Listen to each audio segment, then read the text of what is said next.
हम matrix addition, multiplication, subtraction और inversion पे काफ़ी काम कर चुके हैं, बहुत मेहनत की है हमने उसको सीखने में।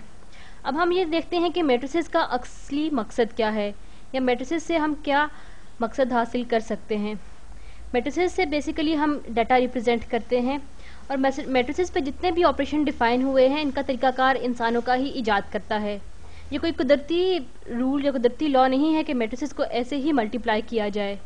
लेकिन अभी कुछ देर में आप पे ये वाजिया हो जाएगा कि ये जो तरीकाकार है ये बहुत यूज़फुल है मैट्रिसेस के को यूँ मल्टीप्लाई करने का या ऐड करने का। चलिए हम वापस चलते हैं उस वक़्त की तरफ जब आपने सिस्टम ऑफ लीनियर इक्वेशंस को सॉल्व करना सीखा था। हम शुरू करते हैं सिस्टम ऑफ लीनियर इक्वेशंस में, जिसमें हमारे पास दो इक्वेशंस हैं। पहली इक्वेशन है 3x प्लस 2y, ये मैं अपने जहन से बना रही हूँ।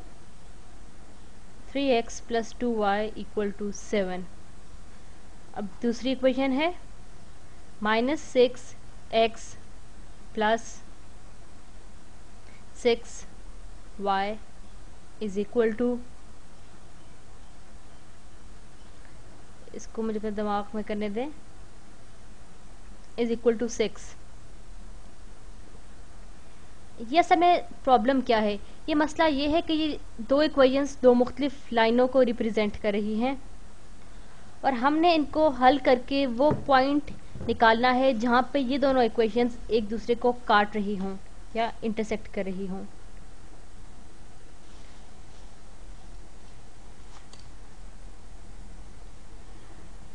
अब हम इनको ड्रॉ करके देखेंगे।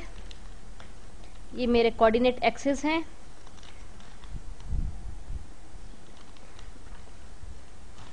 इन लाइनों को ड्रॉ करने के लिए मैं इनको स्पेसिफिक फॉर्म में लेके जाऊंगी। y is equal to 3/2 x plus 7/2। 7/2 होता है 3.5। इसकी स्लोप होगी 3/2, जो 1 से थोड़ी सी ज़्यादा है, तकरीबन 1.5 बनती है। ये मेरी पहली लाइन है। अब हम मेरी दूसरी लाइन जो है उसको मैं y में लिखूंगी। ये क्या बनेगी? y, ओ ये पहली वाली मैंने ज़रा गलत कर दी है। आप यकीनन गलती मेरी पहचान गए होंगे, क्योंकि जो मेरी पहली लाइन है इसकी स्लोप है -3/2, यानी ये नेगेटिव स्लोप है इसकी। ये ऊपर से शुरू होकर नीचे की तरफ जा रही है। ये कुछ इस तरह लगेगी। इसकी -1 से थोड़ी सी ज़्यादा स्लोप बन जाएगी। ये मेरी पहली लाइन है। दूसरी लाइन होगी y इज इक्वल टू, मैं इसी को लिख रही हूँ सिंप्लीफाई करके, y is equal to x plus 1। हर चीज़ को 6 से डिवाइड करेंगे तुम्हारे पास 1 ही आ जाएगा, तो y is equal to x plus 1। तो दूसरी क्वेश्चन का y इंटरसेप्ट मेरे पास 1 आ रहा है, और इसकी स्लोप पॉजिटिव है, तो ये ऐसे ड्रॉ होगी। जब आप इस सिस्टम ऑफ इक्वेशन को हल करेंगे तो असल में आप क्या ढूंढ रहे होते हैं? आप x और y की ऐसी वैल्यूज ढूंढ रहे होते हैं जो इन इक्वेशंस को या इन दोनों इक्वेशंस को बारी बारी सेटिस्फाई कर दें।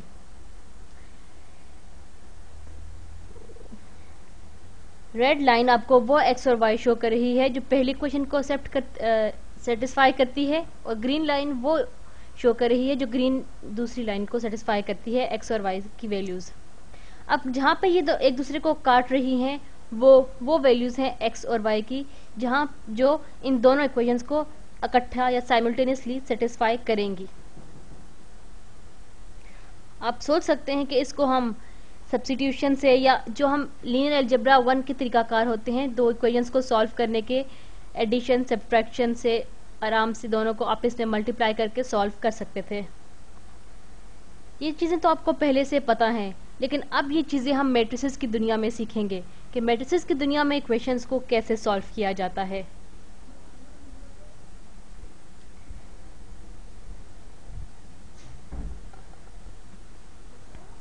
आपको ये देखकर खुशी होगी कि मैट्रिसेस को जिस तरह हमने मल्टीप्लिकेशन उनकी डिफाइन की थी और जिस तरह हम मैट्रिसेस को डिफाइन करते हैं वो वही चीज़ है जिस तरह ये सिस्टम ऑफ इक्वेशंस बनाया गया है।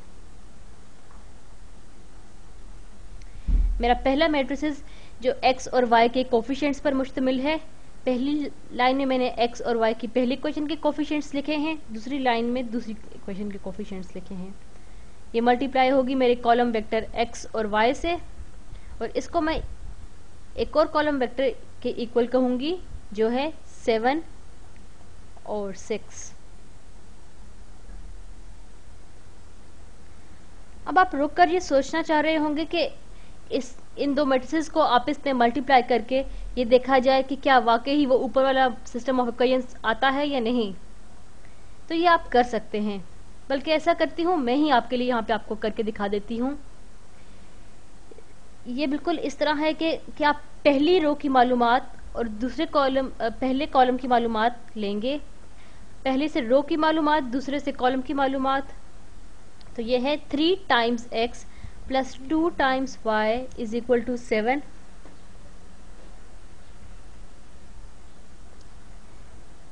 इसी तरह जब आप दूसरी रो को मल्टीप्लाई करेंगे तो आपके पास आएगा -6 times x plus 6 times y is equal to 6। ये आपको देखने में तो शायद थोड़ा सा कंफ्यूजिंग लगे, लेकिन जब एक दफ़ा आप इसको हल करेंगे तो आपके पास वही जवाब आएगा जो ऊपर सिस्टम ऑफ इक्वेशंस का है। और आपको ये दोनों रिप्रेजेंटेशंस आनी चाहिए। अब सवाल ये है कि ये रिप्रेजेंटेशन हमारे लिए किस तरह काम आ सकती है या किस तरह से कार आमद है। इस पहले मैट्रिक्स को मैं मैट्रिक्स A कहती हूँ, ये दूसरा जो वेक्टर है इसको मैं वेक्टर x कहती हूँ। इसको थोड़ा सा बोल्ड कर रही हूँ ताकि आपको ये बात जाहिर हो कि ये वेरिएबल नहीं है बल्कि वेक्टर है। और आप जानते हैं मैट्रिसेस और वेक्टर्स को हम हमेशा ज़रा बोल्ड लिखते हैं। और 7 6 की वेक्टर को मैं वेक्टर B कह रही हूँ। जनरली ये बात मैथ्स में आमतौर पर इस्तेमाल की जाती है कि अगर कोई मैट्रिक्स है मेरे पास तो मैं उसे कैपिटल लेटर से लिखूंगी, और अगर कोई एक डायमेंशनल मैट्रिक्स या वेक्टर है तो मैं उसे स्मॉल लेटर से या छोटे हरूफ तहज्जी से, अंग्रेजी के हरूफ तहज्जी से जाहिर करूंगी।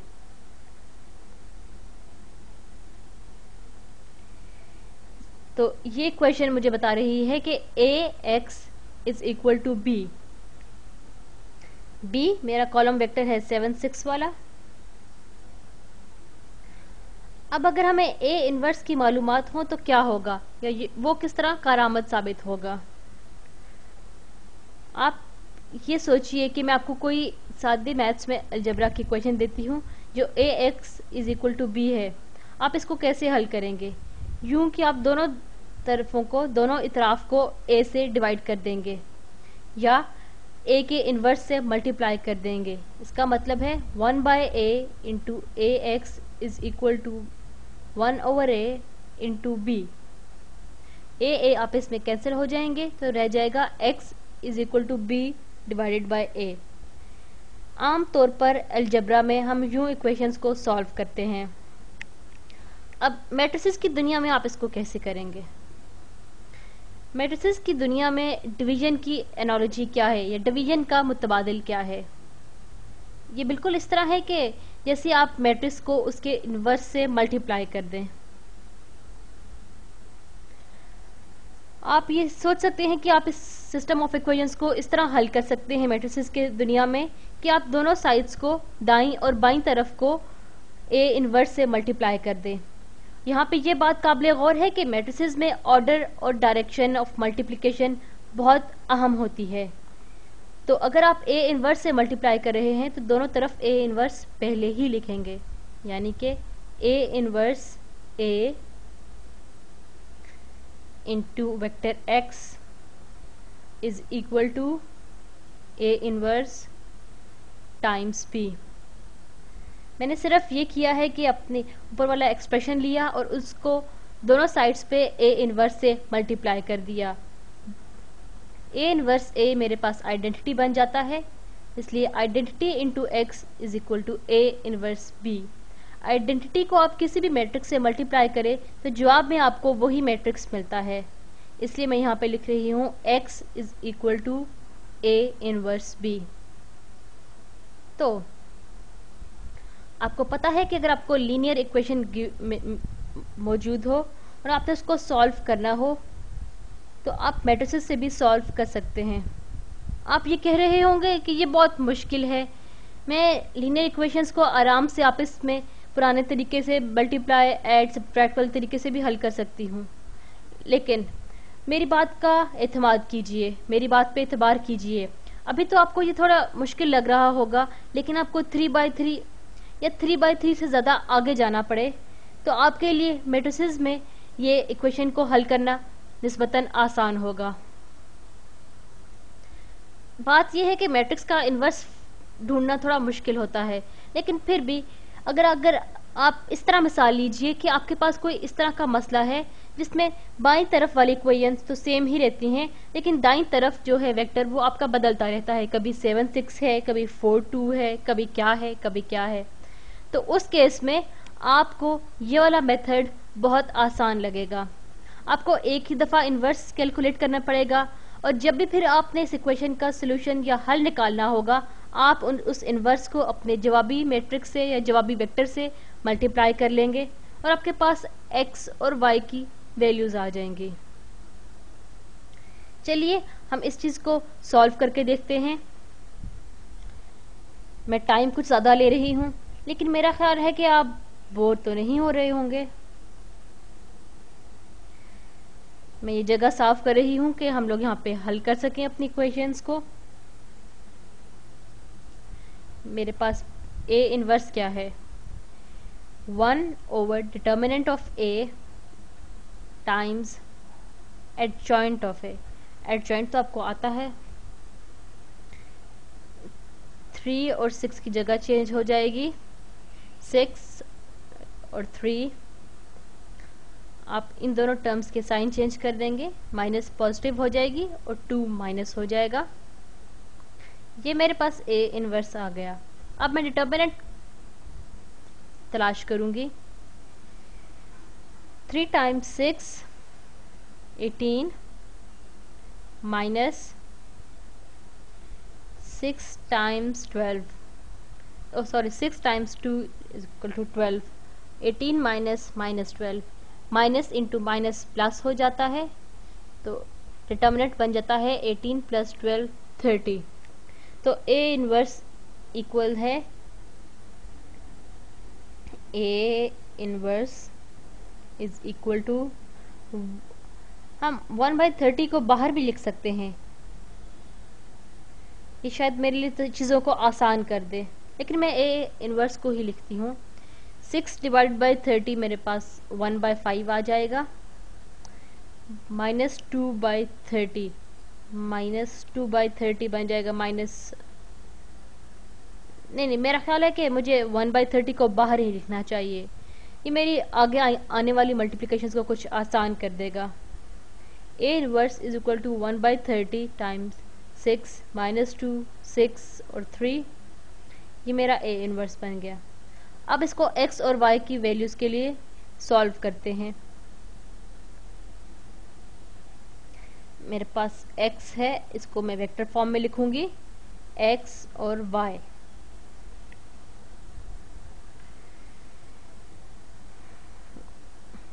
आप इन दोनों x को आपस में कंफ्यूज ना कीजिएगा, वो ऊपर वाला वेरिएबल है और नीचे वाला मेरे पास वेक्टर की नोटेशन है। Is equal to 1/30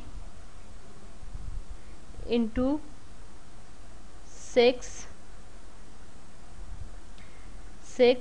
-2 3 times 7 6।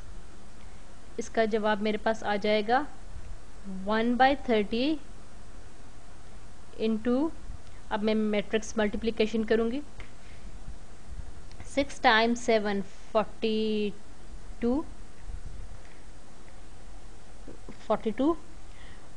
-2 2 times 6, 2 times 6 मेरे पास 12 आ जाता है। 42 माइनस 12 बन जाएगा 30। 6 times 7 42 plus 2 times 6, 2 times 6 plus 12 54। नहीं, ये तो शायद मैं थोड़ा गलत कर गई हूँ। 6 टाइम्स 7 प्लस ये 2 नहीं है 3 है, थोड़ा क्लियर ही लिखना चाहिए इसीलिए। 6 टाइम्स 7 42 प्लस 3 टाइम्स 8 6 18। 42 प्लस 18 60। अब इन दोनों को डिवाइड करेंगे 30 से तो आपको मिल जाएगा 1 और 2। जो x और y की फाइनल वैल्यूज आपके पास आ रही हैं वो होंगी x और y is equal to 1 and 2।